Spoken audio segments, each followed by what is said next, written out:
السلام عليكم ورحمة الله وبركاته. waxaa laga sheekayaa waqtiyada kamid ah ayaa nin baa wuxuu doonay inuu hawl gabo ama uu shaqada ka fariisto. Shirkaddu uu shaqeyn jiray waa shirkad dhisme. Shirkadii waa ku tiri waa sax, waanu ka aqbalnay. Hase haddii hal shaqa ku hadhay, waa inaad gurigii u dambeeyay dhistaa. Shaqada markaad ka soo baxdid, waanu ka aqbalaynaa hawlgabkaaga ama fadhiisigaaga iyo taqaacudkaaga waanu ka aqbalaynaa. Haye baa la siiyay. ninkii gurigii uu bilaabay shaqadiisa ilaa waa gurigii ugu dambeeyay inuu yahay cidina aan ka xisaabinayn aanu kana baqanayn in shaqada laga eriyo oo dhisay si aad iyo aad u liidato u dhisay si ay ka muuqato caajisnimo iyo wahsi fara badan ka muuqdo ayuu shaqadii uga soo baxay. markii uu saa gacanta uga qaaday gurigii ee uu furihii wareejiyay shirkadda ku tiri furaha adigu hayso oo gurigani wuxuu ahaa gurigii ugu dambeeyay ee aad dhistay adigana abaalmarin baanu kaaga dhignay ee guriga dhisatay maaha guri cid kale leedahay waa gurigaagii waa guriga xaqa aad u lahayd. markaas uu farta dhexda ka qaniinay isagoo og inaanu gurigan haba yaraatee aanu si fiican oo xaraga la aanu dhisin naftiisana aanu ku weynayn dhisatay gurigan. wuxuu ogaaday inaanu shaqada sidii la rabay aanu uga soo bixin, laakiin waa waqti aanay tarayn arrintaasi waxba. waxaa laga sheegay isla sidoo kale maalmaha kamid ah ayaa saxaabada rasuulku calayhi salaatu wasalaam iyaga oo meel jooga ayaa waxa soo maray nin ordaay xoog buu u ordaya. ninkii markii waxay ogaadeen ninkaasi inuu u ordayo shaqo meel buu ku ordaya uu xamaal si tagay. waxna rasuulkii ilaahay oo ninkaasi sidaa u ordayo haddii uu jihaadka ugu ordi lahaa aad bay u wanaagsanaan lahayd. rasuulku wuxuu ugu jawaabay calayhi salaatu wasalaam bal ka warrama haddii uu ordayo laba waalid oo waaweyn oo uu u shaqeeyo uu wax siiyo isagoo uu qoodiyo haddii ordayo bal ka warrama. haddii uu ordayo sidaas waa jihaad ilaahay dartii u jihaada.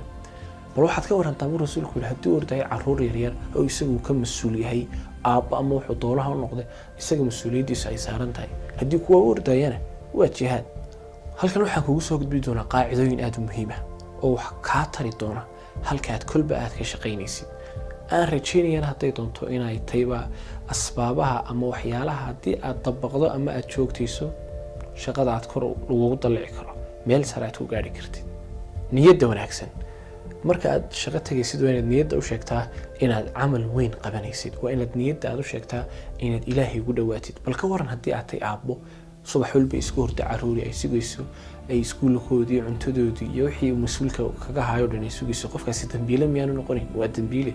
sidoo kaasiba dambiiluu yahay ayaa ka u shaqo tagaya carruurtiisa iyo dadka uu mas-uulka ka yahay u shaqo tagaya uu yahay qof ajar ilaahay agtiisa waxa weeye ku leh. waayo shaqadu waa sharaf weeye diintuna ay soo dhaweysay. shaqo walad qabanaysid la imo inaad sideedii aad u qabato sida u wanaagsan aad qabatid. haddii uu kormeer ku yimaado haddii uu ku yimaado cid kaa awood saraysa oo shaqadaada kormeer ama dib shaqadaada kormeer lagu sameeyo waa inaad xataa qof sidii ugu dhammaystirnayd u qabanaya. waa inaad weydaa waxaad kuba dartid shaqadaada waayo weligaaba ama marka horeba sidii saxda ahayd baad u qabanaysay. rasuulku calayhi salaatu wasalaam wuxuu leeyahay ilaahay wuxuu jecel yahay inuu midkiin haddii uu shaqo qabto sida ugu saxsan ee ugu wanaagsan ee ugu quruxda badan leh uu qabto. haw mid ka shaqeeya wax xalaala shaqadaada waxaad mid xalaala oo haddii aad ka shaqaysa meel xaaraan ah ama waxyaalo sida mukhadaraadka oo kale maandooriyayaasha oo kale haddii ay tahay meel waxyaalaha xumaanta lagu sameeyo adigu adaa iskaranaya meeshaad ka shaqaynaysa meel xaaraan hadday tahay ogow arrinkaas waa arrin aad iyo aad u khatara marnaba qofku aanu ku guulaysanayn. iska ilaali cagajiidka. meel baad ka shaqaynaysaa arrin baa lagu diray waad ka cagajiiday berri baan samayn doonaa maanta ka xigtaan samayn doonaa ama waad yaraysatay oo waad saashatay ogow adiga ayaa shaqadaada iska yaryahay. marnaba halayman arrimaha iyaga ah. shaqada markaad ku jirtid sida ugu wanaagsan kartidaada ugu sarraysa muuji. marnaba cagajiid iska ilaali.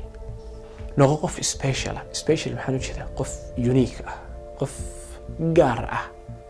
waa inaad ahaataa qof shaqadiisu ay gaar tahay sida uu u shaqaynayo ama sida uu howlaha uga soo baxayo waa inay gaar ahaataa.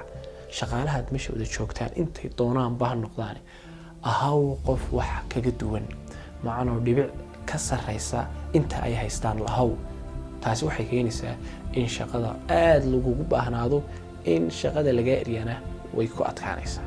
sidaa awgeed mar walba mar walba ahaw qof dadka kale wax dheer ama shaqada sidaad gudanaysaa ka wanaagsanaato ama waxyaalo saa'id ah oo dadku bixiyaan ama shaqaalaha kula jooga ay bixiyaan in ka badan baabad bixisaa ama dabeecad fiican oo dadka kale aad kaga duwan tahay baa jirta almuhim waa inaad dadka kale aad wax dheeraataa inuu qofku ahaado qof mubaadir qofku inuu ahaado qof wax soo kordhiya inta badan shaqaaluhu waxay caan ku yihiin markaad meel ka shaqaynaysid mushkilada ayaa ku muuqda dhibaatooyin baa ku muuqda waxaad ogtay inaad dhibaatooyinka aad xallin kartid waxyaalaha keenaya inaad shaqaalaha kale aad ka sarreyso amaba si gaar ah lagaaga soo soco oo aad ka fiicnaatid waxaa ka mid ah inaad ahaatid qof xalkeen macnuu dhibaatooyin buu arkayaa xal buu keenayaa markaba uu gudbinayaa adigoo dhibaato arka haddaad ka aamusnaatid ogow dadka waxba ma dheerin si aad dadka aad wax u dheeraatid ugana wanaagsanaatid shaqadaada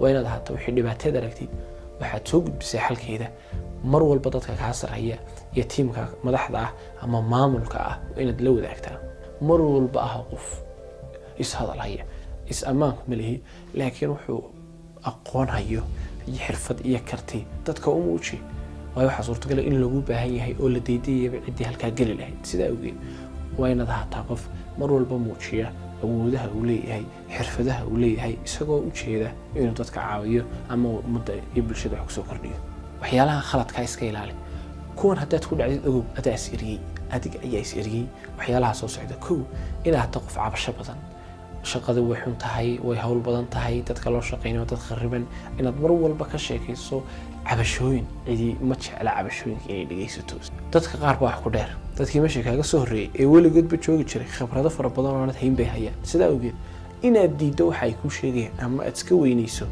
adigoo isla xariif baa tahay khatar baa tahay ogow waxay keenaysaa inay dadku ay iska kaa ilaaliyaan si yaro fudud shaqada lagaaga heliyo sidaa awgeed waxaa lagu dheeryahay dhaga u yeelo oo aqbal mararka qaar baad xanaaqdaa amaba aad cadhootaa markaasaad iskala garan weydaa markaasaad caanaha iyo saliidaba isku dartaa ogow qofka aan kantarooli karin dabeecadiisa cidi uma baahna inuu shaqaalo u noqdo shaqadaada baad necab tahay marka weliba shaqaalahana waad ku beertaa inay shaqada nacaan meesha shaqa adag baa taalla mushaahar yar baa lagu qaataa inaad ceebaha shaqada aad sheegto weliba aad isku daydid inaad faafisid waxay keenaysaa in dadku kaa cararaan si yaro fududna lagu eriyo inaad wax shaqaysaa waa muhiim in shaqadaada aad sii wanaajisana waa arrin kaloo kasii muhiimad badan sidaa awgeed inagoo ku dhaqmayna xadiiskii rasuulka calayhi salaatu wasalaam ilaahay wuxuu jecel yahay qofka shaqada qabanaya inuu sida ugu fiican ugu qabto haddii inuu lagaa dareemo inaad khayrkaa wax dheer tahay inuu lagaa dareemo in kartidaadu ay wanaagsan tahay inuu lagaa dareemo dabeecad wanaag iyaan dadka si fiican aad ula dhaqmaysid